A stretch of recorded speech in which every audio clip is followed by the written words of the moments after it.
북미 비핵화 협상을 앞두고 동북아 관련국들의 외교전이 본격화하고 있습니다. 김정은 위원장의 세 번째 방중으로 북중 관계가 급물살을 타는 가운데 문재인 대통령은 오늘 우리나라 대통령으로는 19년 만에 러시아를 국빈 방문합니다.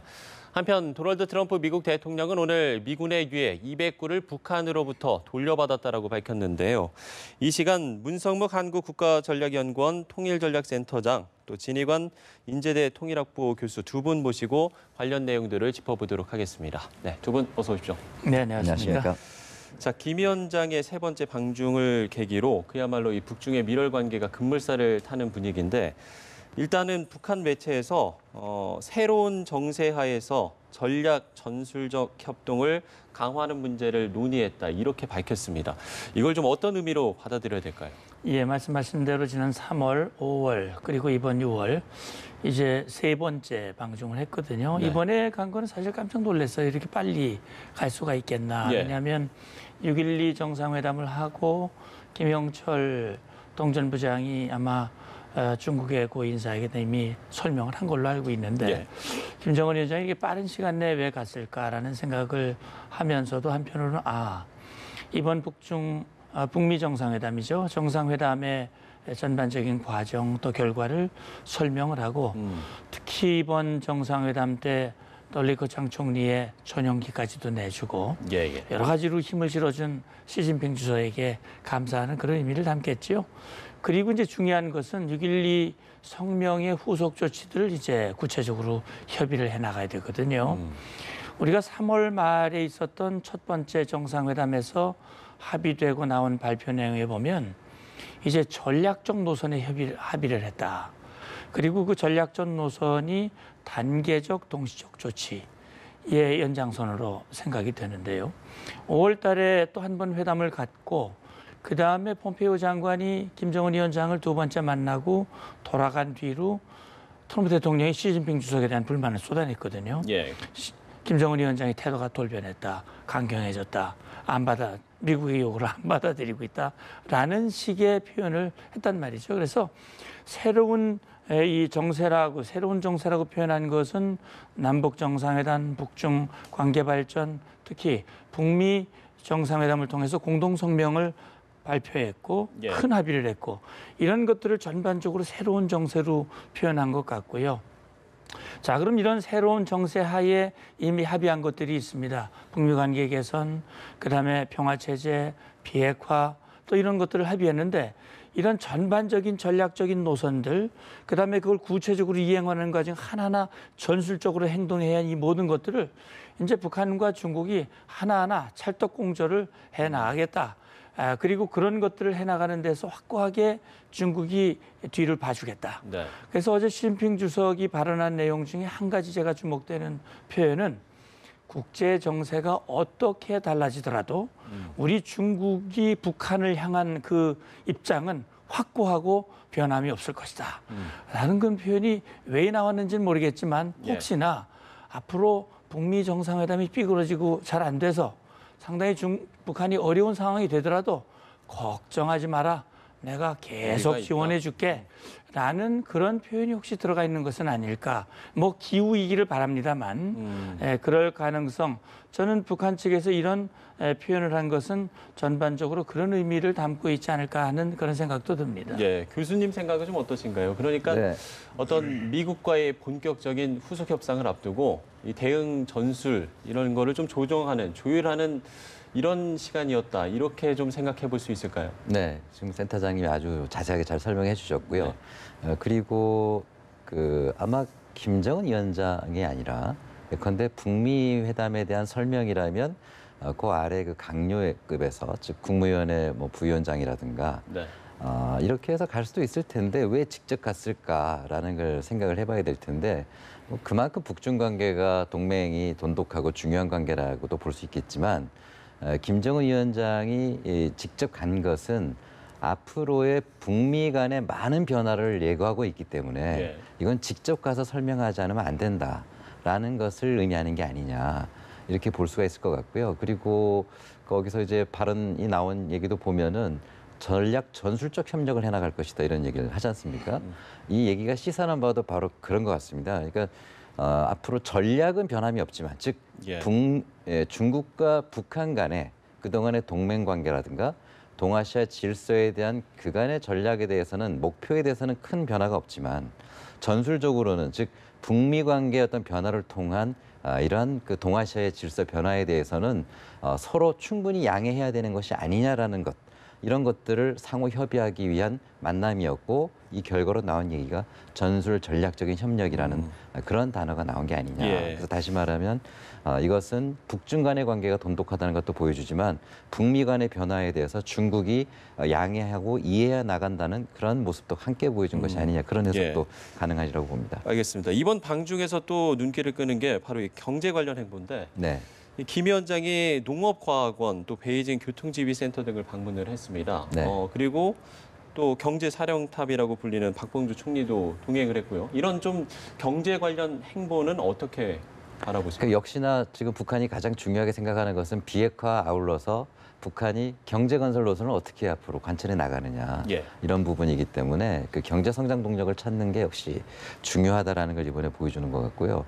그리고 조금 그 통상적이기도 하지만 이례적인 것도 있는 것 같은 것이 북한이 농업에 대한 관심은 뭐 고난 행군 이후에 지속적으로 지금 높은 관심을 보여온 거는 너무나 당연하기 때문에 예. 농업과학원 방문에 대해서는 뭐 큰 이의가 없는 것 같은데 교통지휘센터를 방문했단 말입니다. 이것은 여러 가지 교통이라는 게 여러 가지를 의미하고 있긴 하지만 최근에 증가하고 있는 즉 북한의 교통망이 증가하고 있는 부분 뿐만 아니라 앞으로 한반도에서의 어떤 철도의 현대화라든가 연결이라든가 그다음에 중국과의 또 러시아와의 어떤 철도 연결이라든가 여러 가지 문제들이 앞으로 중요한 이슈가 될 수밖에 없다는 측면을 김정은 위원장은 매우 여기에 대한 관심이 높은 게 아니냐. 그래서 즉 다시 말하면 국내 교통망 증가, 그다음에 해외 교통망과의 연결 이런 부분이 앞으로는 중요한 이슈가 될 수밖에 없다라는 걸 예고하는 그런 방문이 아니었나 그런 해석도 가능할 것 같습니다. 예.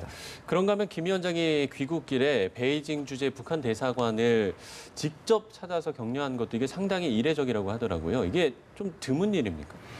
예, 제가 알고 있기로는 그 김정은의 아버지, 김정일 국방위원장 같은 경우 중국을 7차례 방문하는 과정에서도 중국에 있는 대사관, 북한 대사관을 한 번도 방문한 적이 없다라고 하는 것에 비교한다면 이례적인 일이라고 봐야 되겠죠.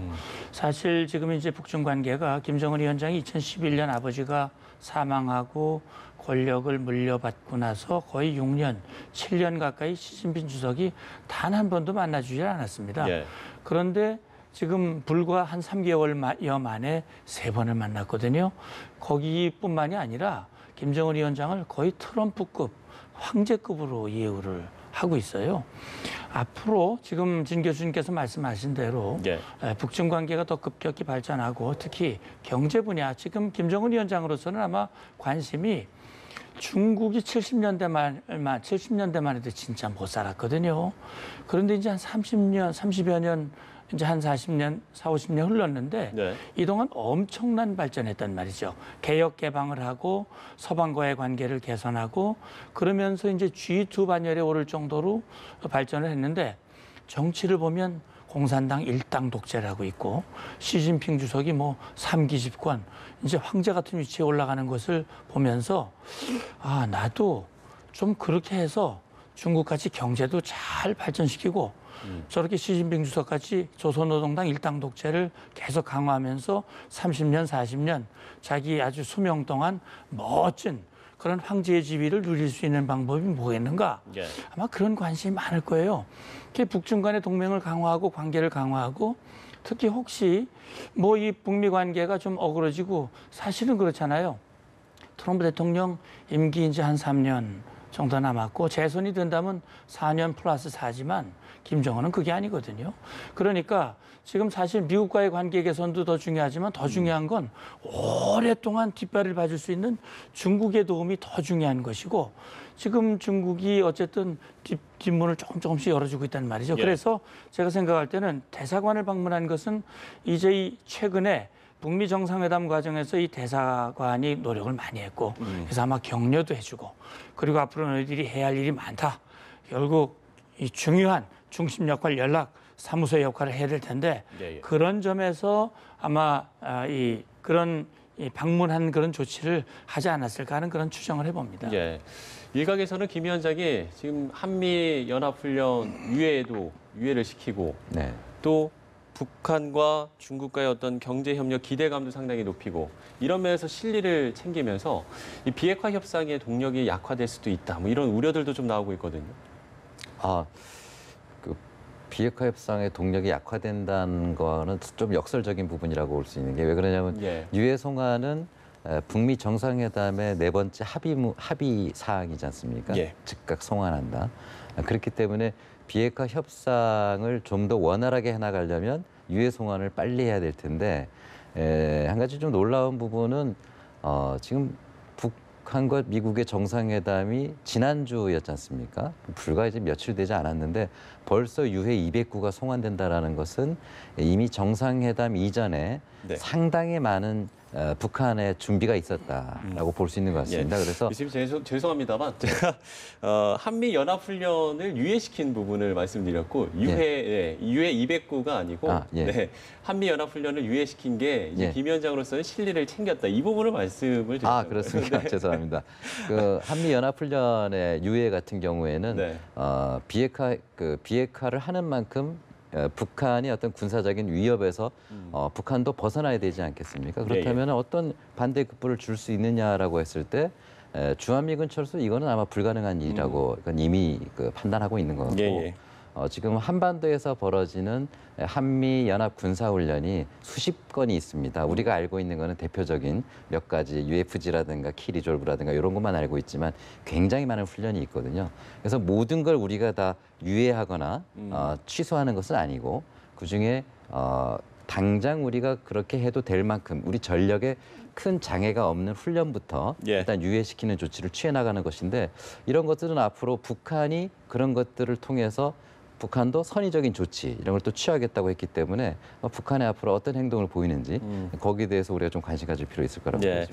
제가 유예라는 표현보다는 한미 군사훈련 연기 이런 표현을 좀 썼으면 근데 제가 아마 오해가 생기지 않았을 것 그 같은데. 말씀에 대해서 제가 조금 더 보태서 말씀을 드리면 이제 결국 북한이 말하는 단계적 동시적 조치 아까 시진핑과 합의한 그 전략 그런 것들이 어떻게 보면 먹혀 들어가고 있다. 물론 그걸 트럼프식 해법이라고 얘기를 하고 있습니다만 사실 북한이 풍계리 핵실험장을 폐기하고 그다음에 미사일 엔진 시험장을 폐기하겠다고 약속하고 그래서 그걸 선의를 보고 한미연합연습을 유예하는 그런 조치를 취했는데 이제 앞으로 폼페이오 장관과 북한과의 실무 협상에서 북한이 과연 김정은 위원장이 약속한 대로 완전한 비핵화, CVID 개념이 포함된 완전한 비핵화에 얼만큼 목표 시한과 구체적인 일정표와 초기 조치를 합의해 주느냐, 그걸 행동으로 보여주느냐 하는 것이 중요한데 만약에 그걸 제대로 안 보여준다면 앵커께서 질문하신 대로 실리를 상당히 확보를 하고 그것은 또 중국이 이미 실리를 확보한 현재 국면만으로 보면 그런 국면인데 이제 앞으로 북한이 어떤 행동을 보여줄지를 이제 좀 봐야 될 것 같습니다. 그래야 우리의 선제적인 조치가 얼만큼 효과가 있었는지 없었는지를 확인해 볼 수 있을 것 같습니다. 유해 이야기가 나왔으니까요. 오늘 트럼프 대통령이 오늘 209의 유해가 송환됐다라고 일단 밝혔습니다. 이게 실제로 돌려받은 건지 송환 절차에 들어갔다는 얘기인지 이게 상당히 지금 아직까지는 불분명하지 않습니까? 근데 트럼프 대통령은 오늘 돌려받았다 그랬거든요. 아까 그 표현으로 보면. 그래서 저는 그렇게 생각합니다. 이미 이제 90년대 중반부터 2000년대 중반까지 10년 동안 미군 유해를 송환하고 실제 이제 그런 행사들이 이어졌던 전례가 있거든요. 그리고 일정 부분 미국이 경제적인 보상을 했습니다. 북한으로서는 그것이 상당히 큰 관심이고 자기들에게 실리라고 보기 때문에 아마도 지금 이번 것을 대비해서 했는지 아니면 앞으로 언젠가 있을지 모르는 것에 이미 대비해서 그 미군 유해를 발굴했는지는 잘 모르겠습니다만 제가 생각할 때는 오늘 당장 돌려받은 것인지 돌려받기 위한 조치가 오늘부터 시작됐는지 여부는 조금 지켜봐야 될 것 같고요. 예. 이것이 어쨌든 북미 간에 합의한 정상 성명이 정상적으로 이행되는 초기 단계 조치가 됐으면 좋겠습니다. 예. 마지막으로 한 질문만 좀 짧게 드리도록 하겠습니다. 문재인 대통령의 방러 관련해서 오늘 한국 대통령으로는 19년 만에 러시아를 방문을 하고 또 러시아 하원에서 연설할 것으로 전해지고 있는데 이번 방러의 의미를 좀 어떻게 보시는지 짧게 한 말씀씩 부탁드리겠습니다. 예, 방러는 러시아는 한반도의 비핵화와 또 이 평화 체제 관련해서 핵심 당사국이고 특히 우리 경제 문제와도 굉장히 밀접한 관련이 있습니다. 예. 그래서 이 푸틴 대통령과 그 부분에 대해서 이제 분명히 설명하고 협력을 당부하는. 그래서 비핵화가 돼야 사실은 경제 협력도 가능하기 때문에 푸틴 대통령이 그런 점에서 중국과 함께 북한의 건설적인 역할을 해주면 앞으로 평화 체제 남북너 이런 경협 그것이 러시아의 경제 발전에도 실질적인 기여를 할 수 있다라는 설명을 잘해서 가시적인 성과가 있으면 좋겠습니다. 예, 교수님도 문재인 대통령의 방러 의미를 좀 어떻게 보십니까? 네, 아주 좋은 말씀 센터장님 주셨고요. 지난 우리 4.27 판문점 선언에서 한 약속 중에 한 가지는 동해선 철도 연결과 현대화이지 않습니까? 이것이 현대화될 경우에는 앞으로 시베리아 횡단철도 TSR과 연결되는 문제가 매우 중요하고 그리고 그 연결되는 언저리에는 러시아의 가스관으로 연결하는 그런 대역사의 어떤 작업들이 있을 수 있거든요. 그래서 예. 아마 러시아와 한국과 러시아가 앞으로 경제 협력해 나가는 데 있어서 굉장히 중요한 단초가 이번에 논의되지 않겠나 그런 기대를 가져봅니다. 예, 알겠습니다. 지금까지 문성묵 한국국가전략연구원 통일전략센터장 또 진해관 인제대 통일학부 교수 두 분 모시고 이야기 나눠봤습니다. 오늘 말씀 고맙습니다. 감사합니다. 감사합니다.